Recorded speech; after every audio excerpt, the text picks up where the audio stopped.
नमस्कार और प्रणाम। मैं विजितांती, स्वागत है आपका द पॉडकास्ट वाले भैया में। आज हमारे साथ बहुत ही जाने माने शख्सियत हैं और जो कि बहुत ही रिस्पेक्टेड पर्सन भी हैं। आज जो हमारे साथ पॉडकास्ट में आप गैस करिए कौन हो सकते हैं। कोई नहीं, अगर आप गैस नहीं कर पा रहे हैं तो डोंट वरी, मैं बताता हूँ कौन है। आज की जो गेस्ट है हमारे, वो Maharaja Krishna college of Delhi university के assistant professor TICS of journalism department के टीचर्स हैं। सुधीर सर, आपका बहुत बहुत स्वागत है और बहुत बहुत धन्यवाद हमसे जुड़ने के लिए। Thank you.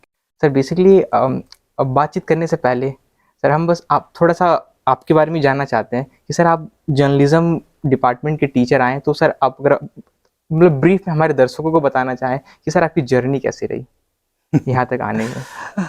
अपनी जर्नी बताना सबसे कठिन कार्य होता है।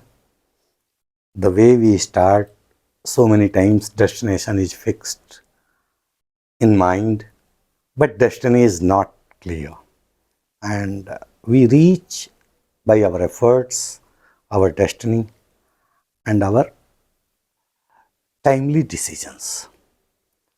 When I started my career long back in mainstream media, so I was in mood to go in mainstream field. I worked there Okay. for a print newspaper.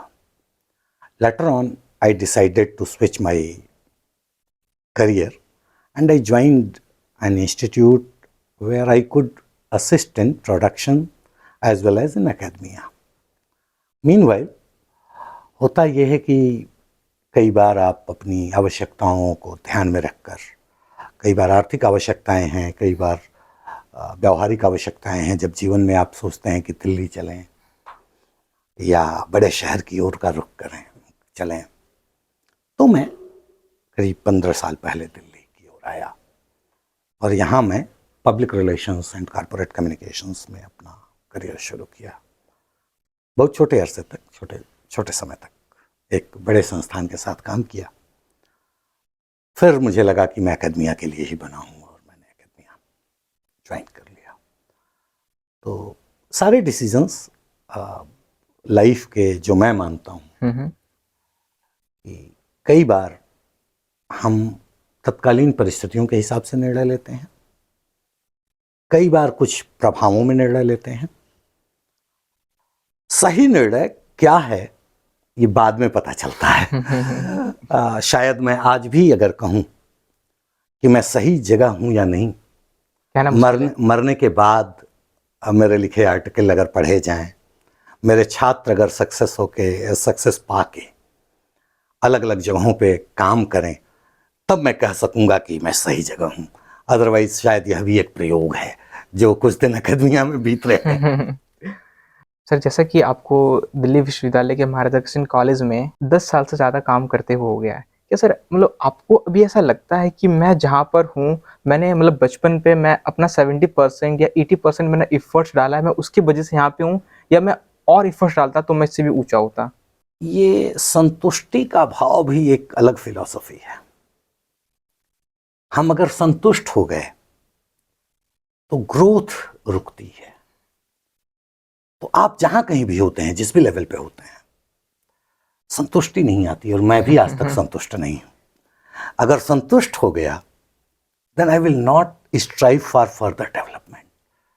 तो ये कहना कि मैं अपनी सही जगह पे हूं हाँ ठीक है, वो कहते हैं ना कि मरने के बाद कब्र पे लिखा किया जाए, तो दिल्ली विश्वविद्यालय के एक कॉलेज में शिक्षक हूँ, ये लिखा जाना ठीक है, मरने के लिए पर्याप्त है। लेकिन क्या मैं इतने के लिए ही संतुष्ट हो जाऊं? ये भी सही नहीं तो है। शायद अभी जीवन बहुत लंबा है, स्ट्रगल अभी और है, चलना अभी और है। तो ये कैसे कहूं कि मेरे एफर्ट्स में कमी नहीं थी, रही होगी, तभी आज तक अभी यहीं पहुंचा हूं, नहीं तो शायद कहीं और आगे होता।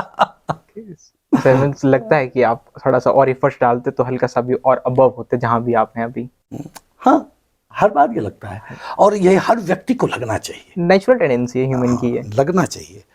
क्योंकि कई बार जीवन में बहुत दिनों तक तो मैं खड़ा नहीं हो पाता था।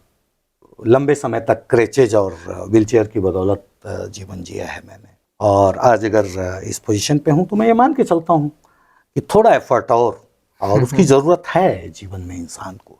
और वो संतुष्टि आनी नहीं चाहिए कि मैं जहाँ पहुँच गया ये चरम है और इसके आगे कोई दुनिया नहीं है। दुनिया में बहुत कुछ है अभी करने को, और आज भी अगर आप एफर्ट डालेंगे तो वो अचीव करेंगे। ये जीवन की सच्चाई है। सो डोंट जज द थिंग्स की I have done. I have done now, and this is the only destination where I have to reach. Sir like एक मेरा पर्सनली क्वेश्चन सर ये है आपसे, sir what is important, destiny और journey in your point of view? In fact, journey, in fact journey. region, we cannot define destiny. What we can control is our journey. So do whatsoever you can do for the betterment of yourself, but for the betterment of your society, for the betterment of your family, and obviously it will be converted into the betterment of the world. So put your efforts, enjoy the journey, put your 100% whatsoever you are doing at what time. That is important for our life. This is really very, very, very important, that we have to put our 100% in whatsoever you are doing at present. Don't bother about destiny. It will be decided, and you can write your destiny if you are really putting your efforts in your present, in your journey. Sir आपकी इस बात से मुझे quote याद आएगी। Sir I was having a book and I read a quote, future means past always bring tears in our life, future always bring fears in our life, and present always bring cheers in our life. So just live in present, don't too much think about past and future. Sir आपकी सी बात मुझे line याद आई, मुझे लगा कि ये बताना चाहिए। ये quote। दरअसल प्रेजेंट नाम की चीज ही है journey. Whatsoever you will put today, what you will sow today, that will be harvested later on. So concentrate on sowing rather than thinking about कि what you can harvest if you will sow this. खैर sir हमारा main जवाबों और सवालों का सिलसिला शुरू होता है।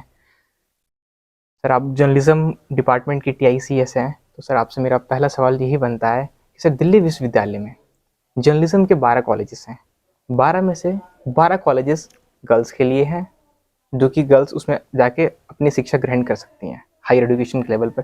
लेकिन 12 में से 7 कॉलेजेस सिर्फ बॉयज़ के लिए सर, जहाँ पे अगर हमें गर्ल्स और बॉयज़ के अगर रेशियो देखें जर्नलिज्म डिपार्टमेंट में दिल्ली यूनिवर्सिटी के, तो कहीं ना कहीं सर बॉयज़ मार खा जाते हैं, मतलब कम उनको सीट्स कम मिलती है। तो सर इस पर आपकी क्या राय है? I do agree. Today this ratio is visible. But अगर मैं 10 साल पहले के इन्हीं चीज़ों पर ख्याल रखूं, तो girls were really very less in your classrooms. And if their number has increased, so बहुत सारी policies, 1% relaxation and other things were adopted to increase the ratio of the girls in the classroom. अब दो चीज़ें हैं, कौन सा college किन किन सब्जेक्ट्स को अपने यहाँ ओपन करेगा, किन शर्तों के साथ ओपन करेगा। There is a long official formalities and a lot of logistic infrastructure support and other things are required to open a particular course in any college. Delhi विश्वविद्यालय के बहुत सारे कॉलेजेज में, अभी कुछ दिन पहले भी 2 कॉलेजेस BA ऑनर्स जर्नलिज्म लेके आए, बट हाँ वो दोनों गर्ल्स कॉलेज निकले। मेरा मानना ये है कि ये कॉलेजेस का अपना सोल डिस्क्रिशन है कि कौन से कॉलेज में क्या पढ़ाया जाएगा, एंड कॉलेजेस के एक मैनेजमेंट कमेटी है, एक कॉलेज के में काम करने वाले लोग हैं, अथॉरिटीज़ हैं, they have to decide what they can could open और व्हाट दे कुड नॉट। लेकिन हाँ ये बात आपकी सही है कि in near future as per my information and believe कि ये संख्या बढ़ेगी, क्योंकि जर्नलिज्म स्टडीज़ को अब जर्नलिज्म स्टडीज़ के बजाय कम्युनिकेशन स्टडीज़ के रूप में देखा जाने लगा है। और जैसे ही कम्युनिकेशन स्टडीज़ तक लोग जॉब्स बढ़ेंगी, तो जॉब ओरिएंटेड कोर्स होने के नाते ऑब्वियसली अलग अलग कॉलेजेस इसको लेके आगे आएंगे, ऐसी मैं उम्मीद करता हूँ। अगर सर हम लिंग्विस्टिक बेसिस पे देखें, 12 में से 3 कॉलेजेस हैं दिल्ली यूनिवर्सिटी के जो हिंदी पत्रकारिता प्रोवाइड करवाते हैं, और बाकी के बाद कॉलेजेस सर इंग्लिश पत्रकारिता प्रोवाइड करवाते हैं। सर एक ये भी isn't concerning? No, not at all. I don't believe that journalism is confined with the boundaries of the language. And today's world is also not confined within the boundaries of the language. So a lot of our students, those who have studied English journalism at our place, they are doing very well in Hindi journalism, and they are enjoying a post of repute or stature of repute. Even a few I can name, those who have been awarded for their better works. My point is कि English या हिंदी का फ़र्क नहीं है. फ़र्क जो भी है जर्नलिज्म की पढ़ाई का है, और जर्नलिज्म की पढ़ाई में सिर्फ जर्नलिज्म नहीं है. अब ये कम्युनिकेशन स्टडीज़ है और कॉर्पोरेट कम्युनिकेशन, मतलब बहुत सारे बच्चे कॉर्पोरेट कम्युनिकेशन की ओर जाते हैं, एडवर्टाइजिंग की ओर जा रहे हैं. सोशल मीडिया कंपनीज़ भी अब बहुत सारी अपॉर्चुनिटीज़ दे रही हैं. तो when you will observe at large, you will find that journalism courses are basically communication studies.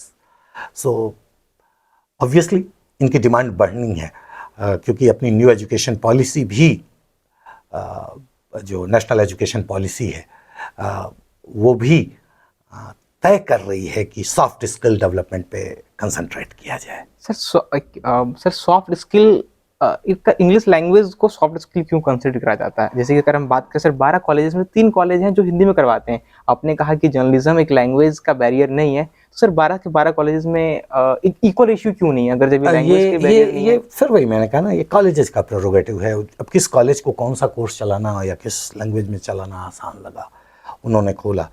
लेकिन we should not focus on what the curriculum और what the nomenclature is. We should focus on what the outcome of that study is, and outcome is not confined to boundaries of the language. या for sure.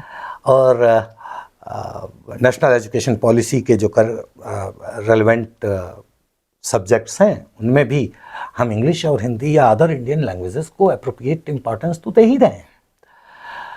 अब तो मैं मानता हूं कि journalism के student को हिंदी, इंग्लिश के साथ साथ रीजनल लैंग्वेजेस का ज्ञान होना चाहिए.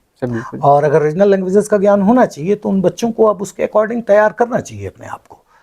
तो फिर वो आप कहेंगे कि तमिल जर्नलिज्म क्यों नहीं, पंजाबी जर्नलिज्म क्यों नहीं.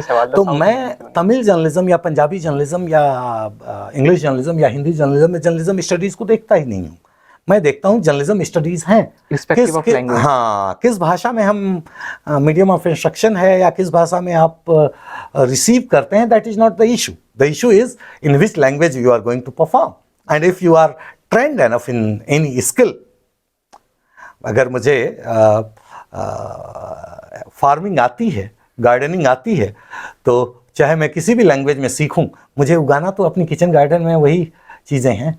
तो असल काम है कि we should learn the skills rather than focus on the language. Language is just a medium of way of means communications. Obviously language को कभी इतना बड़ा हर्डल मान के चलना तो और वैसे भी लैंग्वेज स्वीकार्यता की वस्तु है कॉमन लोगों के बीच में. और जो हमारे बड़े मीडिया संस्थान हैं जिनको हम नाम ले सकते हैं, अगर मैं top 10 media houses specially in news print industry देखूं तो हिंदी या इंग्लिश काफ़ी नीचे हो जाते हैं. हिंदी तो है टॉप पे, लेकिन टॉप की हिंदी के बाद इंग्लिश नीचे हो जाती है. बीच में तो और भी रीजनल मीडिया, और टीआरपी में भी अगर मैं देखूं तो हाईएस्ट टीआरपी तो परसेंटेज वाइज रीजनल मीडिया का ज़्यादा है. हाँ. तो ऐसे में लैंग्वेज को कंसीडर करके पढ़ना ही नहीं है. नहीं चाहिए. लैंग्वेज तो लैंग्वेज है. वो अगर मातृभाषा में हम पढ़ाने की लेवल तक जा रहे हैं तो इसका मतलब थोड़ी है कि उसकी मातृभाषा के अलावा उसे बाकी नहीं जानना है, या वाइस वर्सा कि बाकी जानना है और मातृभाषा नहीं जाननी है. दोनों बातें ऐसी तो नहीं है. तो language is not a barrier. Don't consider it as a barrier. ठीक सर. सर आपको क्या लगता है कि दिल्ली यूनिवर्सिटी में सर, अगर हम 2 साल पहले की बात करें, वहाँ पर जो दाखिला होते थे, जो एडमिशन प्रोसेस था सर, वो मेरिट के बेस पे होता था. But sir after coming the CUET के बाद मतलब सर क्या ड्यू के एकेडमिक्स में क्या मीन्स बदलाव आए हैं, या बच्चों के एटमोसफेयर में क्या बदलाव है? मतलब किस तरह के बच्चे अब सीयूटी के बाद आ रहे हैं? देखो, बच्चों पर मैं क्या कहूँ, बच्चे बच्चे हैं और हर बार वैसे ही होते हैं। Generations are changing and no doubt though changes are observed in our students as well. Actual क्या है कि CUET का बेसिक कॉन्सेप्ट था कि एक नेशनल एग्ज़ाम के थ्रू जो अलग अलग यूनिवर्सिटीज़ में अलग अलग एग्ज़ाम, अलग अलग भागदौड़ थी बच्चों की, उसको मिनिमाइज कर दिया जाए। That was a good policy, no doubt. हाँ, एग्जीक्यूशन में चैलेंजेज आए। NTA जो एजेंसी है एग्ज़ाम कराई जिसने CUET, शायद उसके ऊपर एक बैक इतना प्रेशर CUET का पड़ा जिसमें n number of combination, n number of subjects, n number of examinations और n नंबर ऑफ सेंटर्स हुए, जिसमें बहुत सारी जगहों पे बहुत सारी लैकुनाज भी टाइम एंड अगेन देखने को मिले।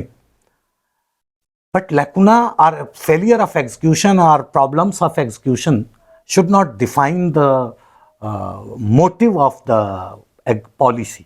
Okay. No doubt policy is a good policy. Execution lacunas can be removed and they are being removed.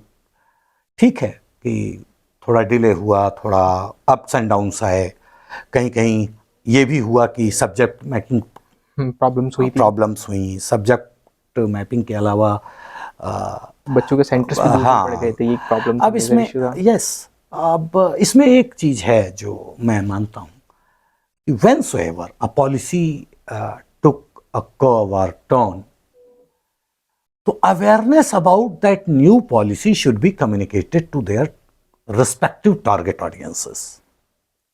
We tried a lot, but perhaps the resources, the funds, the efforts, I should confess even, we were not able to communicate that prior to the form filling of NTA in first phase. और बच्चों ने subject mapping की गलतियां की। इस बार भी subject mapping की गलतियां मिली हैं, कंपैरेटिवली कम मिली हैं, लेकिन बच्चों को अवेयर करना सिर्फ मतलब यूनिवर्सिटी या CUET के बॉडीज या NTA की जिम्मेदारी नहीं है। थोड़ी जिम्मेदारी उन स्कूल्स को भी लेनी पड़ेगी जो अपने बच्चों को 10+2 के बाद हायर एजुकेशन के लिए भेज रहे हैं। एग्जैक्टली, वहां की कमी हमारे से पूरी नहीं की जा सकती। दूसरा कि पॉलिसी का बदलाव थोड़ा उन्हें भी अवेयर होने की ज़रूरत है, जो बच्चों के काउंसलर्स और गाइड्स हैं एट द 10+2 लेवल। तो सर, महाराजा अग्रसेन कॉलेज के बच्चों से हमने बात की थी सर, उनका हमने एक छोटा सा रिव्यू लिया था सर। उनके कई तमाम शिकायतें हैं कॉलेज एडमिनिस्ट्रेशन से, कॉलेज प्रशासन से। सर उन्होंने कुछ क्वेश्चन सर हमें लिख के दिए हैं कि आप जाइएगा तो ज़रूर इन मुद्दे पे बात करिएगा, ये हमारी आवाज़ है सर। लाइक अब हमारे कॉलेज महाराजा अग्रसेन कॉलेज, जो कि इक्वालिटी के देवता के नाम पर कॉलेज है Maharaja Agrasen college sir, girls common room, girls hostel, girls NCC sir, boys का कुछ नहीं है सर। क्या लगता है कि ये जस्टिफाई करता है Maharaja Agrasen the equality of data? ये के नाम पर सवाल ये वैसे हो गया कि हमारे पास एक अतिरिक्त सुविधा है, तो वो सुविधा बड़ी क्यों नहीं है या सबके लिए क्यों नहीं? हाँ एग्जैक्टली सर, सबके लिए क्यों नहीं है? हमारी अभी उम्र ही कुल 29 साल हुई है और कोई भी इंस्टीट्यूशन एक दिन में परफेक्ट नहीं होता। हमारा कॉलेज भी अपने इन पिछले 28-29 सालों में जो हाइट पाई है, उसमें हम धीरे धीरे एक एक विंग जोड़े जा रहे हैं। तो यात्रा जारी है और आज नहीं तो कल उन चीज़ों में जो आप देख रहे हैं, अब गर्ल्स NCC 2 साल 3 साल पहले आई है, 2020 में आई है, 20 में आई है, वही मैं कह रहा हूँ, तो 3 साल पहले आई है। आ जाएगी बॉयज NCC भी जब वक्त मिलेगा। अभी तो मतलब as an institution in university of Delhi we are comparatively very young. तो हम ऐसा दावा भी कैसे कर लें कि हम वो सारी सुविधाएं जुटा लिए हैं जो कहीं और होती हैं या होनी चाहिए। और वही वाली फिलॉसफी कि development is a process, it will take time and every year we have to take a few steps to go ahead to reach our destination. जैसे मतलब हल्का सा लगता नहीं कि जैसे कि महाराजा अग्रसेन कॉलेज और ये सुविधा एक तरफा दिखना, एक इक्वालिटी के अगेंस्ट, हमारे कॉलेज के नाम के अगेंस्ट? नहीं, आप अब इसको ऐसे भी देखिए कि अगर कोई चीज़ पहले आई है ईस्ट दिल्ली के एक कॉलेज में, तो अगर हमने उसमें गर्ल्स को थोड़ी प्रायोरिटी दी है तो क्यों ना दी जाए। आप लोग तो बॉयज़ थोड़े से दूर भी जाके इन फैसिलिटीज़ को अवेल कर सकते हैं। मतलब it is not like that ना कि you are not allowed to join NCC. You can join NCC in other colleges. So boys can go to some other college to join NCC, but for girls it will be a tough task. So this facility should be available in the campus. ऐसे भी तो देख सकते हैं। लेकिन हाँ, आपकी बात सही है कि in days to come, these facilities should be available in our college also. And 29 सालों में जहाँ तक हम चल सके हैं चले हैं। आगे प्रयास तो रहेगा ही कि हम आगे और बढ़ें। Definitely these things will come in line. Sir Delhi university में 2 कैंपसेस हैं, एक नॉर्थ कैंपस है, साउथ कैंपस है। क्या सर ईस्ट कैंपस का भी कोई कॉन्सेप्ट है? Due to administrative reasons, university is, having a kind of thought process about the same. And it was decided a few days ago that there should be an east campus from where we can minimize the administrative load of north and south campus. Obviously administrative decision है, इसमें time लगता है और चीज़ें उस दिशा में बढ़ रही हैं। मैंने आपसे पहले ही कहा ना कि डेवलपमेंट इज अ प्रोसेस, तो कहीं ये जाके तो हम नहीं कह सकते कि अब ये कंप्लीट हो गई यूनिवर्सिटी या आगे विकास की संभावना नहीं है। तो उस दिशा में काम हो रहा है। बहुत जल्दी इस तरह के कोई अनाउंसमेंट या इस्टेब्लिशमेंट की उम्मीद हम करते हैं। दिल्ली यूनिवर्सिटी के वाइस चांसलर योगेश जी ने कहा था, मीन्स उन्होंने कहा है कि अगले साल से इसका काम स्टार्ट हो जाएगा, जो प्रोसेस है 2026 तक कंप्लीट हो जाएगा। और इन कॉलेजेस में मोस्टली लॉज भी और भी कई कोर्सेज हैं जिनको लाया जाएगा। ऑब्वियसली जब हम एडमिनिस्ट्रेटिवली थोड़ा लोड कम करेंगे तो फिर हमारे सारे जो डिफरेंट सेल्स हैं, एग्जामिनेशन ब्रांच हुआ या बाकी चीज़ें, उनके एक यूनिट जब यहाँ होगी तो यहाँ काम हम थोड़ा, जब एक नई सेल बनाएंगे तो थोड़ा काम और करने के लिए हमारे पास लिबर्टी होगी। Delhi University is a big ship, so just sailing it's not an easy task.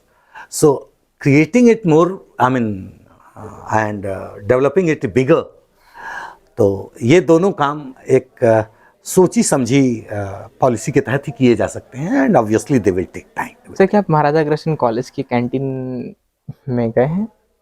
हाँ। आपको क्या लगता है कि कैंटीन की क्या समस्या है जो आप देखते हैं? सर खैर समस्या तो बहुत है। मैं की बात करूं तो उनकी नजर कोई भी कैंटीन उससे बेहतर होनी चाहिए जितनी बेहतर हमारी जैसी हमारी कैंटीन है, और ये हरदम ये बात बनी रहती है। कुछ कमियां हैं, हमने उसके लिए बहुत सारे प्रयास भी किए, कई बार वेंडर्स भी बदले गए, लेकिन बात बन नहीं पाई। कई बार क्वालिटी मॉनिटरिंग की जो कमेटीज़ हैं उनको भी क्वालिटी में बड़ी मशक्क़त करनी पड़ रही है। तो जब क्वालिटी बहुत सख्त कर देते हैं आप तो क्वांटिटी कम हो जा रही है, नंबर ऑफ़ आइटम्स कम हो जा रहे हैं। तो ये कुछ चीज़ें हैं जो चैलेंज हैं। अभी बहुत कुछ होने को बाकी है।